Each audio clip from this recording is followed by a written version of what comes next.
Bilang kan? Halo, ada Pak. Ini Saya. Pak, udah Pak. Ya bisa. Iya bisa di Oke. record Pak. Iya, oke kita mulai aja. Sama sekalian tolong share screen ya. Share materi. Kan Iya misalnya Pak. host doang. Baik.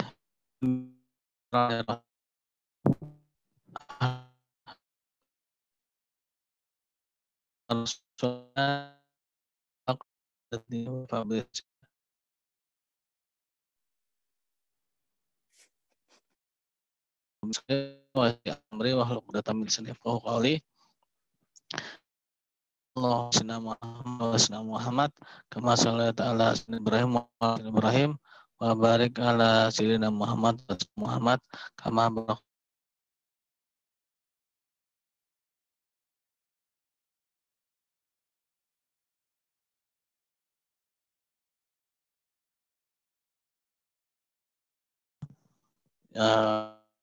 Itu pertemuan yang ke-10 ya. Nah, ini pertemuan kita sebenarnya yang pertama itu adalah tentang ilmu itu tentang amal dan ihsanul amal ya. Nah, sebenarnya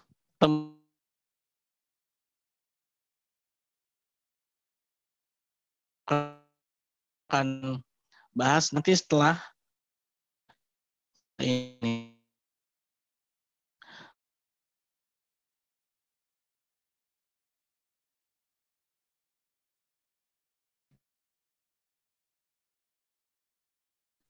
Mengenai amal, Pan? Halo, Irfan? Iya Pak. Iya Pak, sebentar.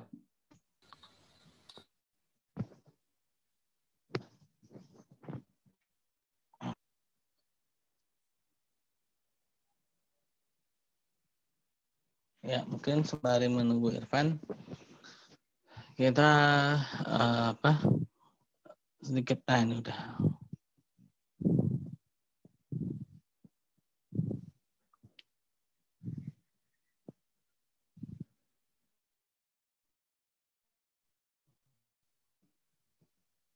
Ya, tentang amal ya. Jadi ada 3 ya. Amal kehidupan dalam itu kehidupan kita di dunia ini yaitu amal yang nilainya hanya untuk di dunia ya. Jadi ini amal yang sifatnya itu dia tidak ada bekasnya ya di akhirat ya. Jadi amal yang hanya ya di dunia ini ya. Misalkan gini, kita makan, minum, ya, mandi ya dan segala macamnya itu, aktivitas segala macam kita itu kalau kita tidak niatkan ya untuk ibadah, ya, maka amal itu kan hanya untuk di dunia saja ya. Jadi amal-amal yang sifatnya itu bahasa itu jais ya, jais itu boleh. Nah, jadi amal-amal yang memang itu netral. Jadi ketika amal-amal itu tidak diniatkan untuk ibadah ya untuk Allah Subhanahu Wa Taala dan tidak mengikuti sunnah Rasulullah SAW, maka amal itu hanya untuk di dunia. Nah, ini namanya amal al-adi ya. Lalu ada namanya soleh ya. Nah, amal soleh ini adalah amal yang mana diniatkan untuk Allah Subhanahu Wa Taala ya, amal kebaikan. Nah, nanti ada itu ihsanul amal, beda lagi ya dengan amal soleh ya, beda lagi. Kalau amal soleh itu amal-amal kebaikan. Nah, kalau ihsanul amal itu adalah amal ihsan. Ihsan itu sebenarnya hampir sama juga dengan amal soleh. Tetapi ihsanul itu maksud itu adalah yang terbaik ya, amal yang terbaik ya. Tapi kalau amal soleh ini amal-amal yang hampir-hampir mirip dengan ihsanul amal ya, amal soleh ini. Hanya saja amal soleh itu ya amal yang diniatkan karena Allah Subhanahu Wa Taala ya, mengikuti sunnah Rasulullah ya, nah itu amal soleh ya. Nah ada lagi namanya amalan su ya, amal su. Su itu buruk ya. Nah itu amal-amal yang buruk ya. Banyak jenisnya, banyak macamnya ya, amal buruk ya. Perbuatan-perbuatan buruk kita itu namanya amal su ya. Nah, jadi ayo Pan sekalian ini ya sembari berjalan ya Pan, tolong di share screen-nya ya. Belum keluar ya. Belum keluar nih Pan materinya. Nah, oke saya lanjutkan ya. Amal su itu ya perbuatan-perbuatan buruk kita ya. Nah, sedangkan amal itu sendiri ya itu adalah artinya itu adalah berbuat, bekerja ya, berkreasi itu adalah amal ya. Nah, jadi amal ini dia harus ada petunjuknya ya. Harus ada semacam panduannya ya. Semacam panduannya. Nah, Pan, udah bisa di-share Pan? Mana Pan? Belum keluar Pan? Belum Pak, ini Pak mau dimasukin dulu ke OneDrive-nya. Oh, iya. Iya. Oke, mengenai amal soleh ini banyak sekali dalil-dalilnya ya dalam Al-Quran maupun Sunnah ya. Anjuran-anjuran untuk beramal soleh ya. Anjuran-anjuran untuk beramal soleh. Nah, anjuran dalam beramal soleh ini sangat memiliki dasar ya. Karena amal soleh ini adalah amal yang mana dia akan memiliki dampak ya, dampak kepada kita ya. Sebagaimana Rasulullah SAW ya yang telah praktekkan ya. Nah, jadi ketika kita beramal soleh ini sebenarnya kita mengamalkan juga sunnah Rasulullah SAW ya. Nah, banyak sekali ayat-ayat Al-Quran yang menganjurkan untuk beramal soleh ya.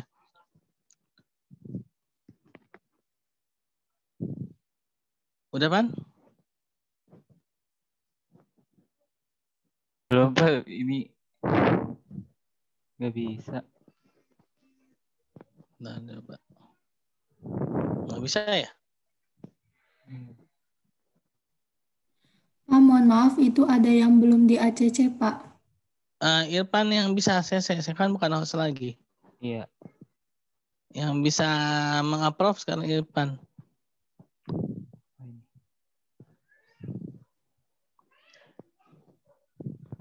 Ya. Nah, coba. Nah, ini coba nih. Nah. Pak. Oke ya. Ya. Oke, next Pan.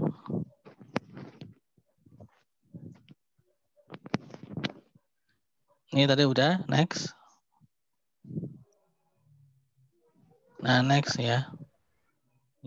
Nah, ini keutamaan amal soleh ya. Nah, ini banyak sekali ayat-ayatnya ya. Yaitu yang pertama itu amal soleh itu dapat mendatangkan kebahagiaan dan mengusir kesengsaraan sebagaimana sebuah ayat dalam Al-Qur'an ya. Allah Subhanahu wa taala berfirman yang artinya barang siapa yang mengerjakan amal soleh baik laki-laki maupun yang perempuan dalam keadaan beriman, sesungguhnya akan kami berikan kepada mereka itu kehidupan yang baik dan sungguh kami berikan balasan kepada mereka dengan pahala yang lebih baik daripada apa yang telah mereka kerjakan.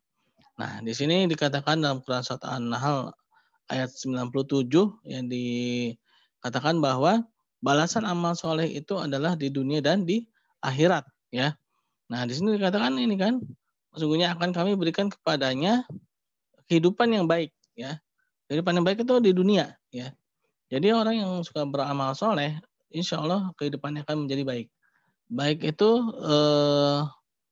ya bahagia. Jadi bahagia itu dia memang tidak bisa terlihat dari fisik ya. Secara materi mungkin kita tidak bisa menilai kebahagiaan itu dari materi ya. Tapi kebahagiaan itu tercermin dari dari raut wajah ya, sebenarnya dari raut wajahnya ya. Orang yang bahagia itu biasanya ya dia akan selalu positive thinking ya istilahnya ya. Selalu menjadi pemecah masalah ya. Namanya itu solver maker ya apa? Bukan problem maker ya, bukan pembuat masalah tapi solver maker ya. Pemecah masalah, selalu bisa memecahkan masalah ya. Nah, itu orang yang suka beramal soleh ya. Jadi dia akan mendapatkan kebahagiaan di dunia, ya, kebahagiaan di dunia, kebaikan di dunia, ya, kehidupan yang baik, ya. Kehidupan yang baik itu dia walaupun mungkin tidak kaya secara materi, ya, karena kekayaan itu juga tidak mencerminkan kebahagiaan. Ya, banyak orang yang kaya, ya, materinya banyak, ternyata dia sendiri tidak bisa menikmatinya, ya.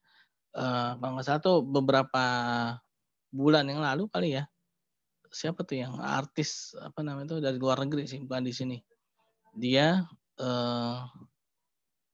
jadi terkena kanker kalau saya, terkena kanker ya.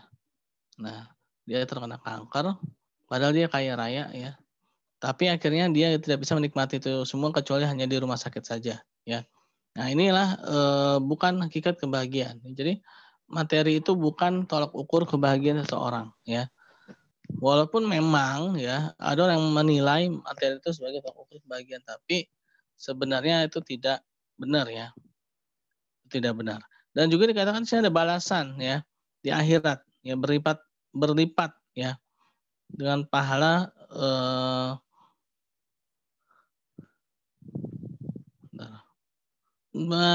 jangan di ini dulu Pan, jangan di apa namanya? Coba balik lagi Pan.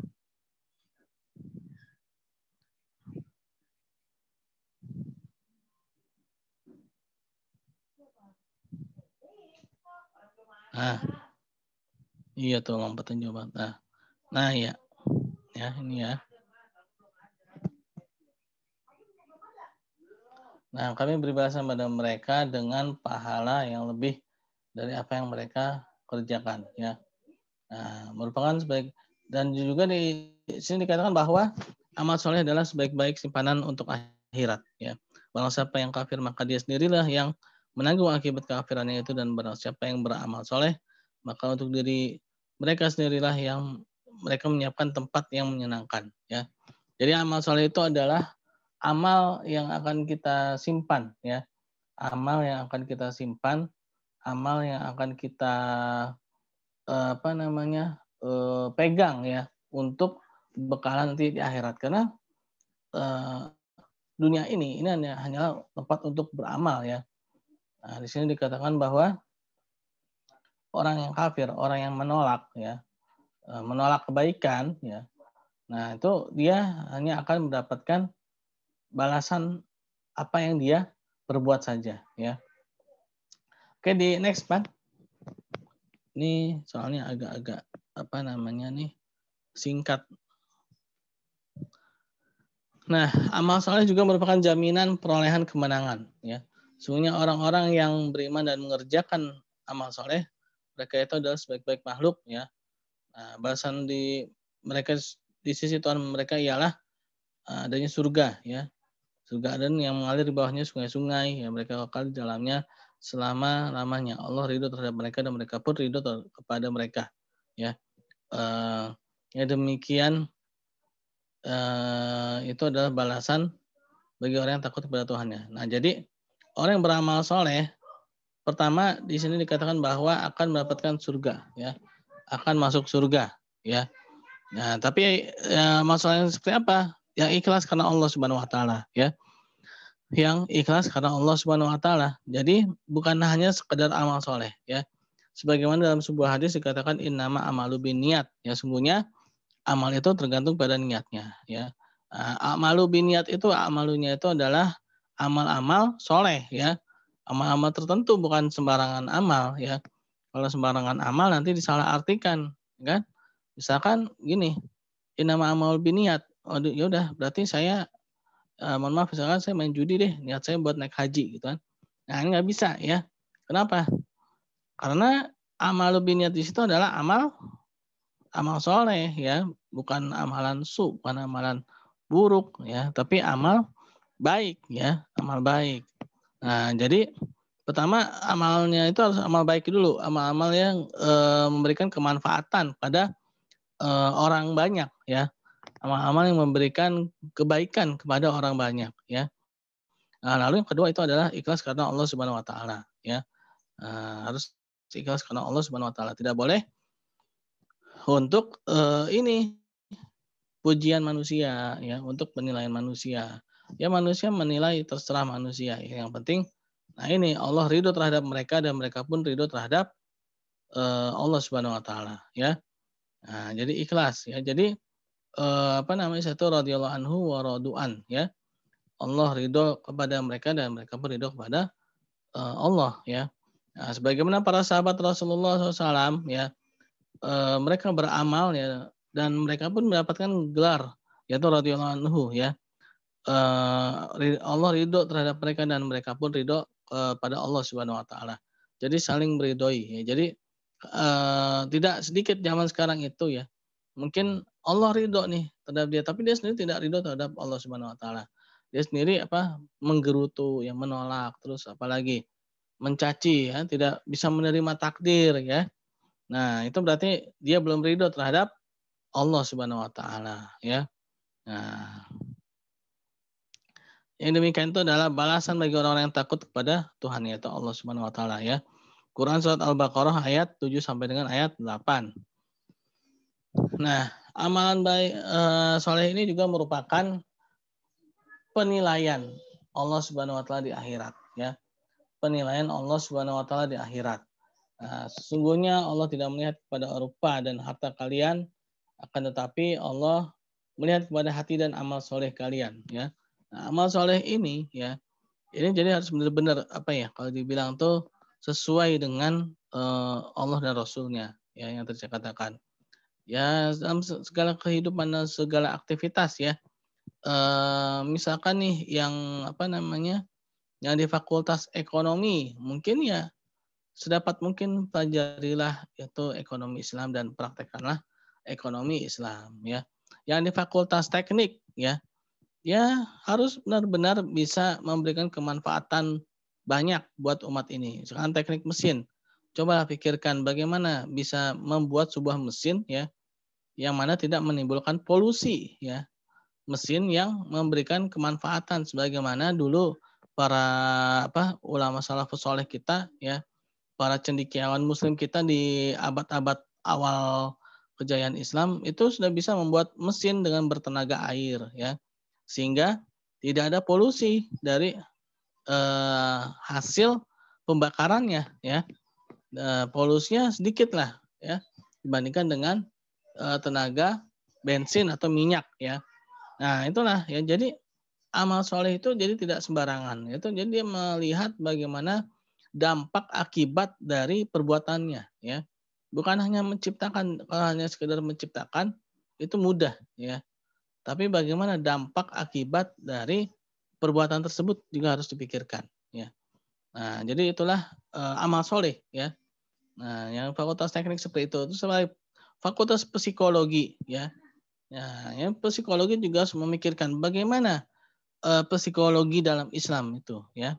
Bagaimana Islam itu memandang ilmu psikologi dalam aspek syariahnya itu apa sih yang jadi tolak ukur psikologi dalam Islam? Nah, itu harus dipikirkan tuh, ya. Harus dikaji, ya, dikaji ulang, ya. Nah, lalu bagaimana tokoh-tokoh ilmu psikologi Barat ini background mereka ini, moral mereka ini benar nggak? Ya kan ternyata banyak loh. Ya mohon maaf, ya. Ternyata background dari para tokoh-tokoh ilmuwan Barat, ya, itu ternyata tidak baik, ya, tidak bagus. Ternyata tidak bagus moralnya. Ya mungkin contoh sekarang deh, ya. Kalau sekarang mungkin udah nggak ada, ya. Yang terkenal kalau zaman sekarang tuh artis, ya. Ada nama istilah itu skuter, ya, atau skuter, selebriti terkenal, ya. Itu biasanya selebritis yang tidak terkenal. Nah, tapi ada selebritis yang terkenal. Nah, selebritis yang terkenal ini sekarang kan selebritis, ya. Beda dengan zaman dulu. Jadi gini, memang salah satu jasa, ya, Islam ini benar mengarahkan, ya, meletakkan sesuatu itu pada yang benar, ya. Jadi gini, kenapa dulu itu muncul tokoh-tokoh ilmuwan Barat, ya? Karena awalnya, ya, awalnya Islam buat ya sebuah fenomena baru ya peradaban tentang keilmuan ya. Sehingga yang jadi permasalahan adalah Islam itu udah istilahnya itu kalau dibilang itu tidak ada pengaruhnya lagi. Sehingga menjadi bebaslah dunia ini ya. Bebas dalam artian tidak ada aturan yang jelas ya. Sehingga yang tadinya terkenalnya itu adalah ilmuwan ya akhirnya sekarang bergeser menjadi selebritis ya. Sekarang yang terkenal menjadi selebritis, yang menjadi artis yang terkenal, bukan lagi ilmuwan. Kenapa bisa lebih ini ke selebritis zaman sekarang? Karena memang, mohon maaf, mungkin penghasilan selebritis dibandingkan dengan guru, dibandingkan dengan dosen, dibandingkan dengan ilmuwan, ya selebritis itu mungkin bisa lebih cepat menghasilkan uang daripada mereka. Walaupun sebenarnya kebahagiaan itu memang bukan diukur dari uang ya, tapi dalam artian ini apresiasi ya, penghargaan ya. Apresiasi penghargaannya itu lebih kepada ke selebritis atau artis ya, yang mungkin lebih menjual rupa daripada pikiran dan tenaga ya. Sehingga ya akhirnya yang ini kan adalah selebritis. Sehingga kita sekarang lebih menilai kesuksesan itu, keilmuan itu, amal itu ya, itu dari selebritis. Misalkan nih, si A nih ya, selebritis kita nih. Nah, si A ini kita ngefan banget nih ya. Nah, tapi amalnya buruk. Sehingga harus kita bisa menilai ya. Pantas nggak sih si A ini kita jadikan kalau dibilang tuh acuan kita. Kita jadikan pedoman kita ya. Nah, sehingga amal kita bisa mengikuti dia gitu ya. Kalau misalkan kita menjadikan tolak ukur kita misalkan Rasulullah SAW yang memang sudah jelas ya amal solihnya, sehingga kita mudah tuh untuk meniru ya. Istilahnya totalitas ya, totalitas menirunya tuh jadinya jelas 100%. Tapi kalau kita mengikuti orang yang tidak jelas ya, mengikuti selebritis, artis ya yang background moralnya itu rusak. Akhirnya ya kalau kita mau totalitas malah jadi totalitas rusak ya. Totalitasnya hancur. Bukan totalitas kebaikan, menjadi totalitas kehancuran. Nah, akhirnya menjadi tidak ada amal soleh. Jadi tidak dinilai oleh Allah Subhanahu wa taala ya. Tidak dinilai oleh Allah Subhanahu wa taala. Nah, jadi penilaian Allah itu bukan dari rupa ya, tapi dari amal soleh kita. Oke, next ya. Pan.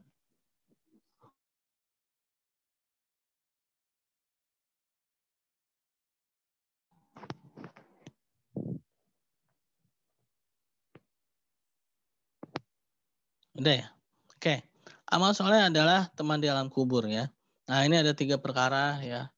Ada salah satu hadis yang mengatakan bahwa ada 3 perkara ketika manusia itu meninggal ya. Yaitu amal jariah, amal soleh ya. Lalu doa anak yang soleh. Lalu yang ketiga itu adalah ilmu yang bermanfaat ya. Nah, sebenarnya ilmu dan amal soleh ini sebenarnya hampir ini ya. Hampir sama ya. Hanya saja kalau ilmu itu dia belum sampai amal. Tapi kalau amal itu dia sudah ibaratnya lebih tinggi ya. Kalau maksudnya amal yang ada ilmunya ya. Amal yang ada ilmunya. Kalau hanya amal-amal saja tidak ada ilmunya, maka amal itu dia di bawah ilmu ya. Tapi kalau amal itu ada ilmunya ya, maksud itu yang benar-benar ada tuntunan dalam Al-Qur'an dan hadis ya. Itu dia di atas ilmu ya. Amal itu di atas ilmu kalau amal itu berdasarkan ilmu ya. Tapi kalau amal itu tidak berdasarkan pada ilmu, amal itu di bawah ilmu. Nah ya. Nah ini ada 3 ya. Salah satunya itu adalah amal soleh, amal jariah ya. Nah amal kebaikan kita yang kita lakukan dan itu menurun dan itu meninggalkan bekas ya. Contoh misalkan yang paling terkenal tuh sahabat Utsman bin Affan radhiyallahu anhu ya. Sahabat Utsman bin Affan radhiyallahu anhu, mungkin kemarin saya sudah katakan ya. Beliau rekeningnya masih hidup ya. Nah, ada salah seorang ustadz bilang gini, Utsman bin Affan radhiyallahu anhu itu rekeningnya masih hidup ya, walaupun orangnya sudah lama mati ya, meninggal. Nah, tapi kalau kita ya orangnya masih hidup, rekeningnya udah pada mati ya. Nah, ini harus menjadi apa? Menjadi pertanyaannya. Kenapa? Karena ya itulah keberkahan dari amal ya. Keberkahan dari amal sahabat Utsman bin Affan radhiyallahu anhu tersebut ya. Nah, jadi benar-benar jariahnya itu benar-benar kekal abadi ya. Benar-benar kekal abadi.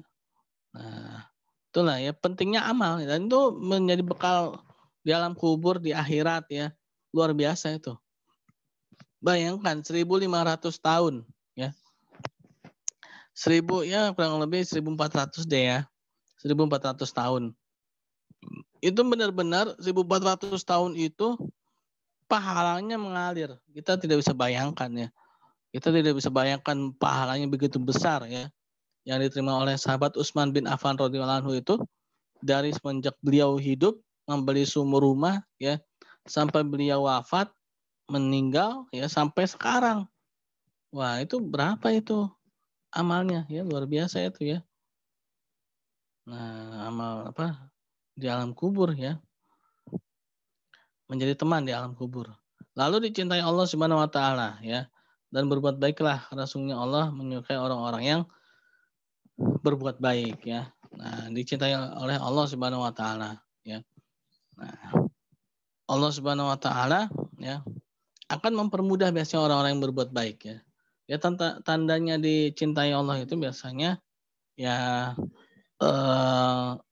dimudahkan oleh Allah Subhanahu wa taala ya.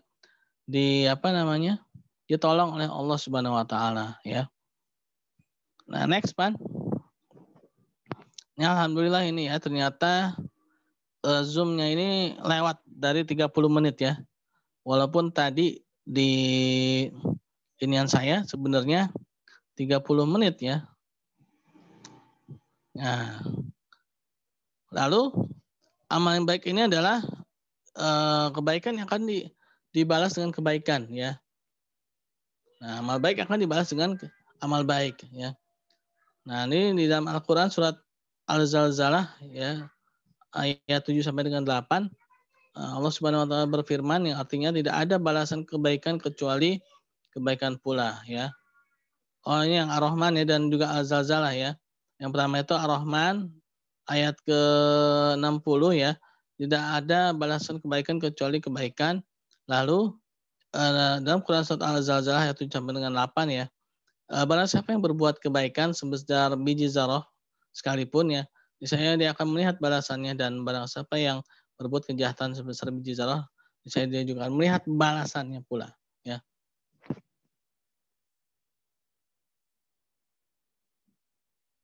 Nah, ini ya. Ar-Rahman ayat 60 dan Al-Zalzalah ayat 7 sampai dengan 8 ya. Jadi kita jangan takut dan khawatir ya kalau kita berbuat baik ya. Jangan takut dan jangan khawatir kalau kita berbuat baik ya. Karena berbuat baik itu juga ada panduannya ya. Ada panduannya. Panduannya itu ya harus diutamakan berbuat baik itu lebih baik lagi ya terhadap orang-orang yang soleh ya. Lebih baik lagi ya istilahnya apa ya, prioritaskan ya. Walaupun sebenarnya boleh saja sih kemana aja boleh aja sih sebenarnya ya. Tapi lebih disarankan ya itu kepada orang-orang yang soleh ya. Pada orang yang soleh. Karena ketika kita berbuat baik pada mereka, biasanya tuh keberkahan itu cepat ya. Nah, keberkahan itu cepat kita terima ya. Walaupun sebenarnya boleh aja berbuat apa namanya, tapi gini juga ya, hati-hati juga gini loh. Berbuat baik itu memang boleh ya. Tapi kalau memang ada orang yang memang dia terkenal atau mungkin sudah diketahui atau sudah dikenal ya, mohon maaf mungkin buruk perilakunya ya. Dan kita khawatir malah jadi fitnah gitu ya. Ketika kita baik terhadap seorang yang buruk perilakunya, nah khawatirnya tuh tidak mendatangkan keberkahan, ya kan? Malah dikhawatirkan malah mendatangkan fitnah ya. Misalkan kita malah dinilai, wah dia berbuat baik pada si A itu misalkan perampok gitu ya. Mungkin dia takut kali, takut dirampok atau gimana. Padahal kan kita memang sih ya penilaian itu dari Allah Subhanahu wa taala, tapi alangkah baiknya ya berbuat baik atau beramal soleh itu pada orang-orang yang soleh juga ya. Karena ini akan dampaknya kepada efek pertemanan ya. Pertemanan sebagaimana dalam sebuah hadis ya dikatakan bahwa barang siapa yang berteman kepada seorang penjual minyak wangi maka dia akan terkena wanginya ya, dan barang siapa yang berteman dengan seorang pandai besi ya maka dia akan terkena bau sangitnya ya, atau terkena percikan apinya. Nah itu ya, jadi ketika kita berbuat baik pada orang ya, walaupun itu sebenarnya terserah kita ya, terserah, tapi lebih baik diprioritaskan pada orang saleh juga ya, pada orang saleh juga. Nah, lain halnya kalau kita belum mengetahui nih, kalau si A ini misalkan, oh si A itu ternyata orang yang kurang baik dan bahkan sebenarnya dia itu terkenal keburukannya di di lingkungannya gitu kan. Dia tuh kenal kekurangan baiknya itu di lingkungannya, tapi kita belum tahu. Secara tidak sengaja kita memberikan berbuat baik pada dia gitu kan. Nah, kita belum tahu nih ya, ternyata kebaikan kita pun ternyata disalahgunakan juga gitu kan. Nah, itu tidak tidak mengapa ya, terlepas kita dari keburukannya ya. Tapi kalau memang kita sudah tahu nih ya, si A itu misalkan orang yang kurang baik dan bahkan terkenal keburukannya ya, lalu kita sengaja mendekatinya ya, dan bahkan kita ingin berteman dengannya untuk mendapatkan sesuatu yang bukan keridhaan Allah Subhanahu wa taala. Nah, itu harus hati-hati ya. Khawatirnya kita malah menjadi bagian dari mereka ya. Jadi bagian dari mereka. Nah, amal baik juga merupakan rahmat dari Allah Subhanahu wa taala ya. Cara untuk mendapatkan rahmat dari Allah Subhanahu wa taala. Nah, sesungguhnya rahmat Allah sangat dekat kepada orang-orang yang berbuat baik ya. Nah, di sini dikatakan bahwa amal-amal baik itu akan mendatangkan rahmat ya. Mendapatkan rahmah itu ini ya. Kalau dibilang rahmat Allah itu sesuatu yang tidak bisa dihitung ya. Contohnya apa tuh? Rahmat dari Allah Subhanahu wa taala yang tidak bisa dihitung. Udara ya, oksigen, cahaya matahari ya, cahaya matahari. Kita tidak bisa bayangkan ya. Kalau Allah Subhanahu wa taala itu memberikan tarif ya, memberikan harga pada oksigen yang kita hirup. Nah, itu berapa ratus juta, bahkan bermiliar-miliar, dan bahkan bertriliun-triliun mungkin yang harus kita keluarkan untuk melanjutkan kehidupan ini ya. Nah, untuk melanjutkan kehidupan kita ya. Dalam waktu 60 tahun itu berapa oksigen yang kita hirup ya, yang kita gunakan. Nah, itu berapa ratus juta itu yang kita keluarkan untuk mendapatkan oksigen itu. Nah, mungkin ada teman-teman pernah lihat ya, orang yang sakit ya, yang pakai tabung oksigen itu. Nah, itu kan berapa juta itu dia mengeluarkan uang ya untuk mendapatkan oksigen kan. Nah, itu kita tidak bisa bayangkan kalau kita dari kecil sampai besar ya, itu menggunakan tabung oksigen itu berapa ratus juta, bahkan bermiliar-miliar dan bertriliun-triliun yang harus kita keluarkan untuk bernafas ya. Nah, itu rahmat Allah tuh ya. Nah, lalu juga cahaya matahari ini juga kalau misalkan Allah kasih tarif nih ya, cahaya matahari ini ya, itu berapa ratus juta yang kita keluarkan untuk mendapatkan cahaya. Nah, misalnya malam-malam aja nih ya. Nah, ini yang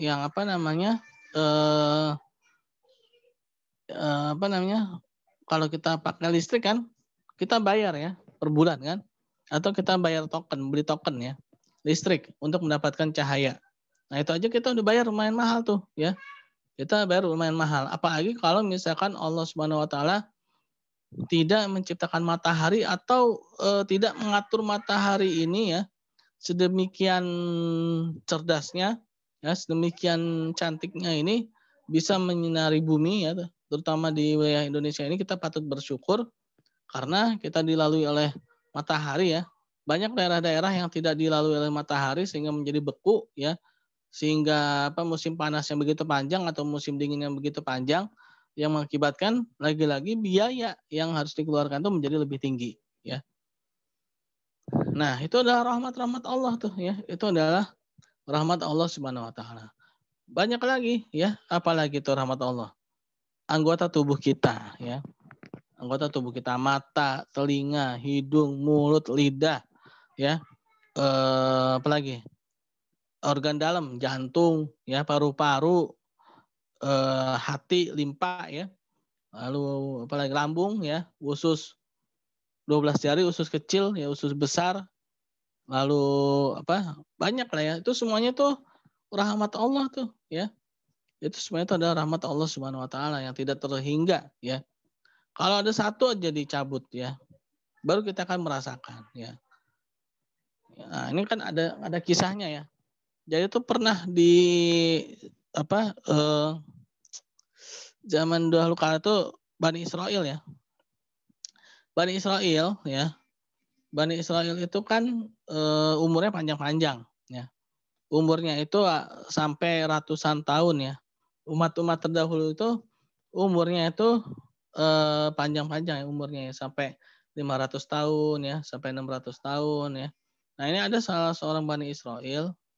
Ini dia umurnya itu 500 tahun dipergunakan hanya untuk ibadah. Ya. Sehingga ketika dia meninggal ya, dikatakan ada hadisnya itu ya. Nah, jadi ketika dia meninggal dan ketika dia di akhirat, dia bilang ini kepada Allah Subhanahu wa taala. Ya Allah, masukkanlah saya berdasarkan pada amal ibadah saya, kan?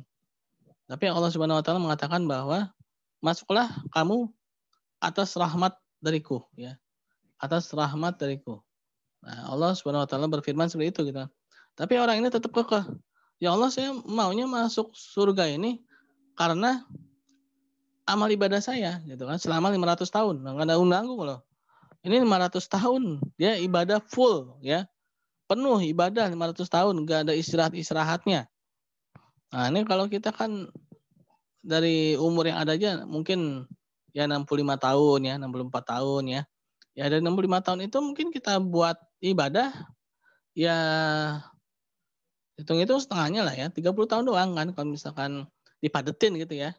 Dari waktu-waktu yang terkumpul itu kan, dari waktu-waktu ibadah itu mungkin kita hanya 30 tahun saja yang benar-benar menjadi fokus ibadah ya. Nah, ini 30 tahun itu pun juga ternyata lagi-lagi dilihat keikhlasannya ya kan. Kebenarannya, sahih apa enggak ibadahnya ya. Nah, itu pun yang 500 tahun itu pun tidak bisa masuk surga ya karena ibadahnya. Nah, akhirnya apa? Ya Allah, kenapa saya tidak bisa masuk surga berdasarkan amal ibadah saya? Ya udah, kalau bahasa kita ya. Kalau bahasa kita mungkin ya udah hitung dah ya. Rahmat saya sama amal ibadah kamu gitu kan. Diambillah satu buah bola mata dia ya, yang merupakan rahmat dari Allah Subhanahu wa taala dan ditimbanglah satu buah bola mata itu ya yang Allah Subhanahu wa taala berikan kepada manusia ya. Ditimbanglah dengan rahmat Allah Subhanahu wa taala. Ya, dibandingkan dengan amal ibadah dia ya yang 500 tahun itu. Ternyata amal ibadah dia yang full 500 tahun itu dibandingkan dengan satu buah bola matanya itu ternyata lebih berat bola mata yang dipergunakan oleh manusia ya, oleh dia ya, dibandingkan dengan amal ibadah dia yang 500 tahun tersebut. Akhirnya dia pun tersadar ya. Si Bani Israel tersadar, akhirnya dia pun mengakui, ya Allah, kalau begitu masukkanlah saya berdasarkan pada rahmatmu ya. Nah, itu saja amal ibadah ya yang 500 tahun itu ternyata tidak bisa menandingi rahmat Allah Subhanahu wa taala ya. Ternyata amal ibadah yang begitu banyaknya, yang begitu luar biasanya ternyata tidak bisa menandingi rahmat Allah Subhanahu wa taala. Nah, di sini dikatakan bahwa amal soleh itu ada pemancing rahmat, ya, untuk mendapatkan rahmat Allah Subhanahu Wa Taala. Nah, jadi ketika kita beramal soleh itu adalah untuk mendapatkan rahmat Allah Subhanahu Wa Taala, untuk mendatangkan kasih sayang Allah Subhanahu Wa Taala, ya. Nah, sebenarnya banyak ya. Oke, di next, Pan. Ya, alhamdulillah ini kita hampir 1 jam ya. Saya tadi udah agak berdebar-debar tuh pas 8.30 ya. Khawatir tatanya putus gitu. Waduh. Nah, amal ibadah ini ya, amal soleh ini adalah cerminan ya. Nah, jika kamu berbuat baik maka berbuat baik itu untuk dirimu sendiri ya. Nah, jadi apa istilah itu hukum memantul ya, memantul. Kebaikan itu akan memantul pada diri kita sendiri. Orang lain akan memberikan kebaikan ya kepada kita sendiri.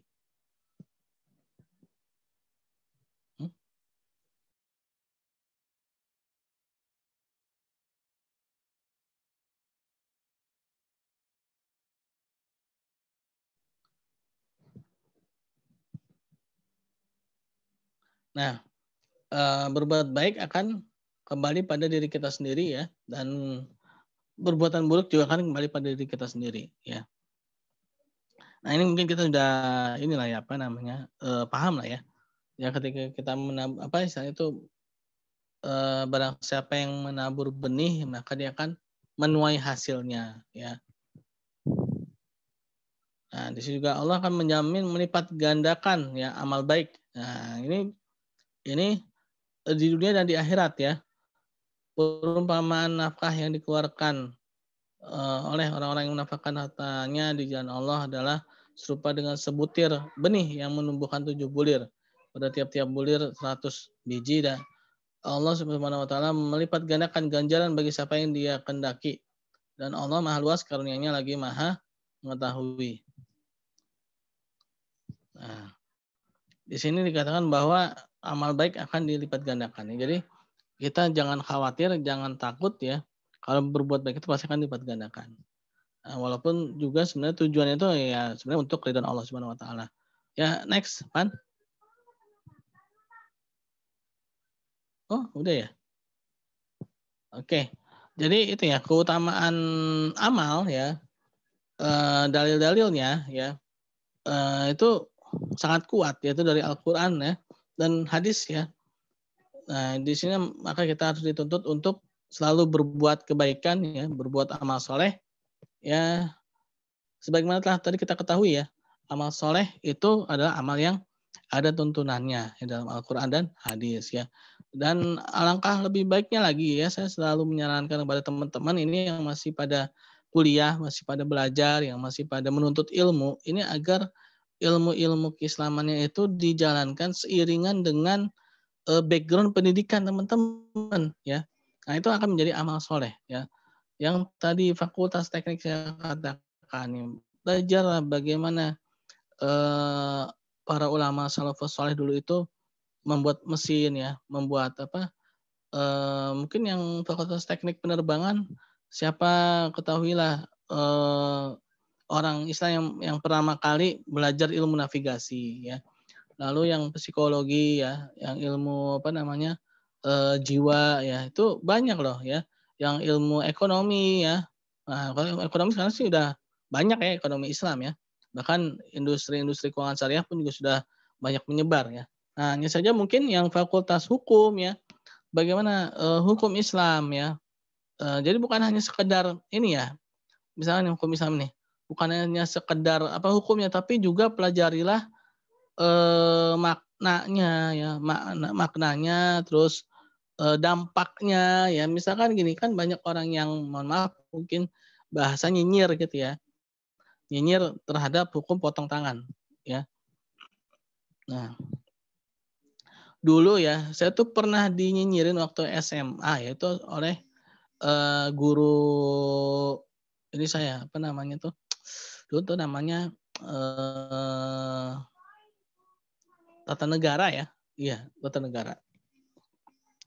Ya ternyata dia, beda agama kan, beda agama. Dia bilang gini, kita tidak bisa bayangkan katanya. Kita tidak bisa bayangkan ya kalau hukum potong tangan itu dijalankan. Nah, berapa banyak orang yang tangannya dipotong gitu kata dia. Dalam hati saya gini, apa iya gitu, apa iya seluruh orang akan dipotong tangannya? Berarti kalau seluruh orang dipotong tangannya berarti seluruh orang di Indonesia itu maling dong gitu kan istilahnya ya. Istilahnya kan gitu kan. Itu pun malingnya dalam artian maling yang memang sudah melampaui batas ya kan. Karena kan ternyata dalam hukum potong tangan itu pun bukan sekedar main asal potong gitu kan ya. Bukan main asal potong aja. Itu ada syaratan ketentuannya ternyata ya teman-teman ya. Ketika bicara salah satunya nih ya, ini salah satu hukum Islam itu kan tentang hukum potong tangan kan. Nah, itu pun ternyata tidak boleh asal main potong aja. Itu pun ternyata ada syarat dan ketentuan yang memang bisa mengakibatkan potong tangan gitu kan. Nah, bisa mengakibatkan tangannya dipotong gitu ya. Karena melakukan maling gitu kan. Nah, ini juga nggak sembarangan. Kalau misalkan ada seorang yang mencuri karena untuk kehidupan dia, untuk makan dia itu ternyata nggak kena ya. Ternyata nggak kena. Itu di zamannya Umar bin Khattab radhiyallahu anhu itu pernah ada seorang maling ya, dia mencuri rumah orang kaya ya. Ternyata si malingnya itu mengambil itu bukan untuk istilahnya bukan untuk menumpuk harta pribadi ya. Tapi ini untuk kehidupan dia, untuk lanjut kehidupan dia. Dan ternyata orang yang kaya ini justru malah tidak pernah mengeluarkan sedekah, nggak pernah berbuat baik gitu ya.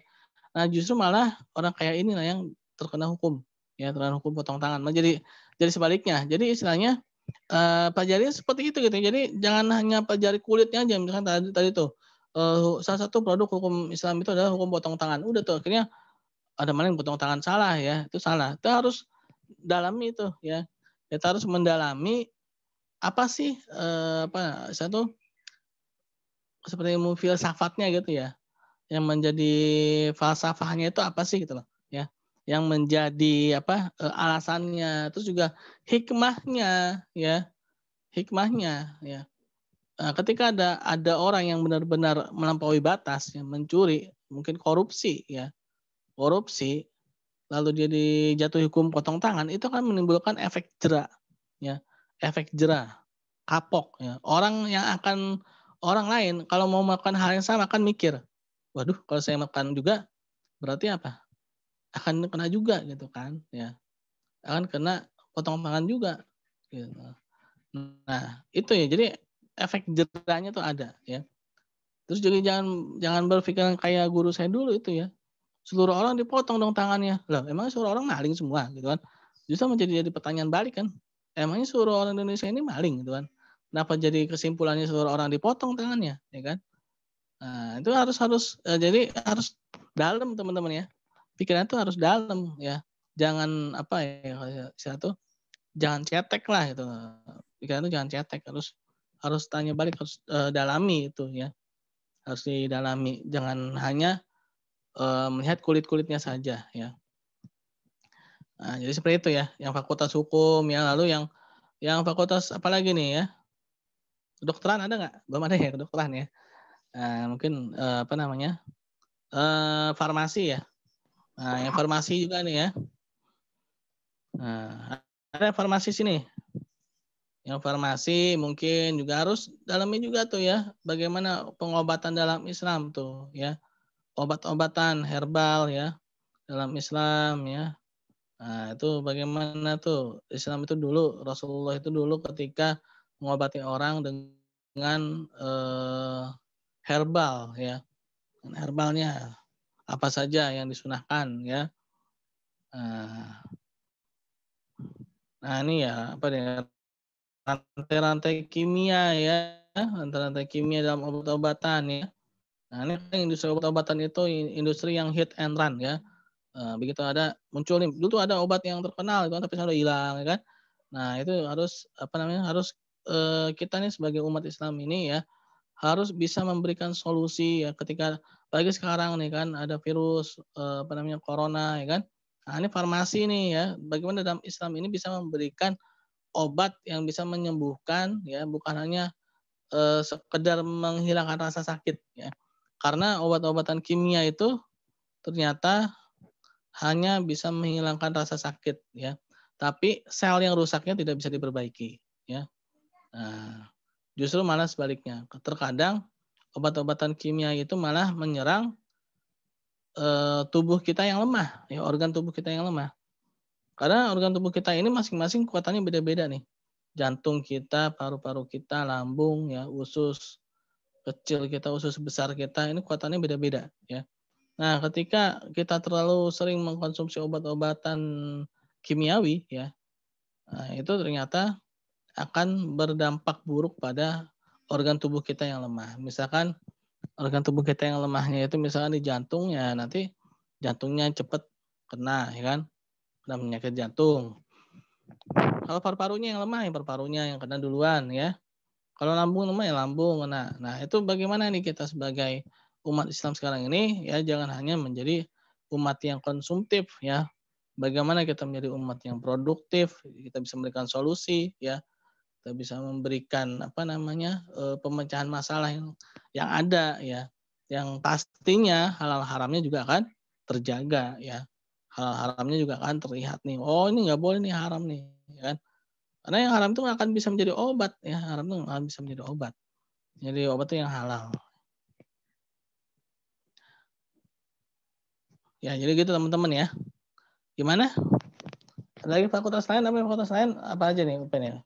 Ekonomi, hukum, terus apa lagi? Psikologi, farmasi, ya. Apa lagi? Fakultas yang lain yang belum saya sebutin apa nih? Ada nggak?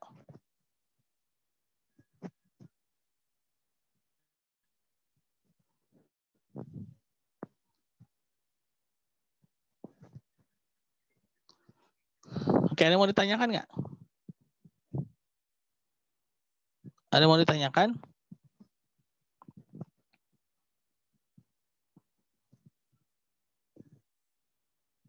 Halo? Halo, halo? Ada yang mau ditanyakan?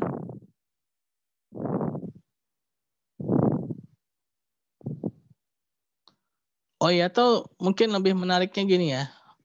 Saya kasih tugas ya. Coba deh teman-teman ya. Ini kadang-kadang kalau nggak dikasih cemeti semangatnya kurang nih. Ya. Tugasnya ya, coba teman-teman ya. Kan nih yang tadi saya bilang ya, background teman-teman kan beda-beda ya. Background teman-teman kan sini beda-beda ya dari fakultas yang bermacam-macam ya. Nah, tadi yang saya katakan ya, coba teman-teman ini dalami ya. Satu apa namanya? Contoh penemuan ya, atau mungkin pendalaman ya yang tadi contohnya itu yang fakultas hukum tadi ya, hukum potong tangan itu ya, tapi jangan yang fakultas hukum jangan dipakai lagi itu udah gugur ya, karena udah saya kasih ya, coba cari yang lain ya. Coba cari yang lain ya, hukum Islam yang lain. Jadi bukan hanya sekedar apa namanya, kulitnya aja, bukan sekedar namanya saja, tapi juga pendalamannya ya. Pendalamannya tadi tuh kayak tadi ya kan, eee potong tangan kan nggak semata-mata potong tangan kan, tapi ada syarat dan ketentuan ya kan, batas-batasnya ya, yang menyebabkan dia dipotong tangan gitu kan. Jadi nggak sembarangan main potong aja, entar orang nyolong pensil potong tangan, enggak lah ya, nyolong pulpen potong tangan ya enggak ya. Ada syarat ketentuannya, ada batas-batasnya ya, yang menyebabkan dia kena hukum potong tangan ya. Nah, itu salah satu contohnya ya. Udah gugur tuh ya, udah gugur nggak boleh dipakai lagi ya.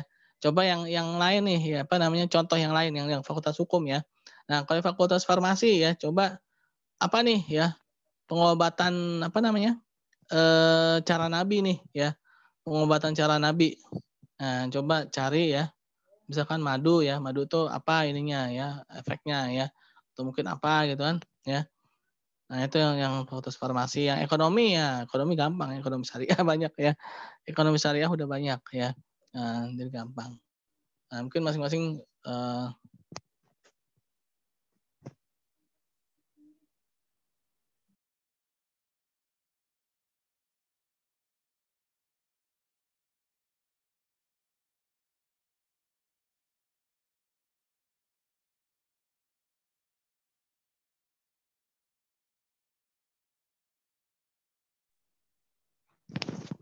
Ya, itu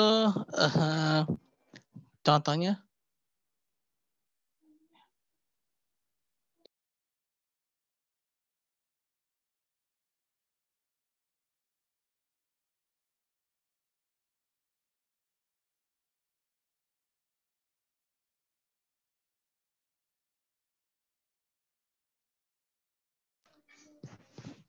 Oke, ada yang mau ditanyakan?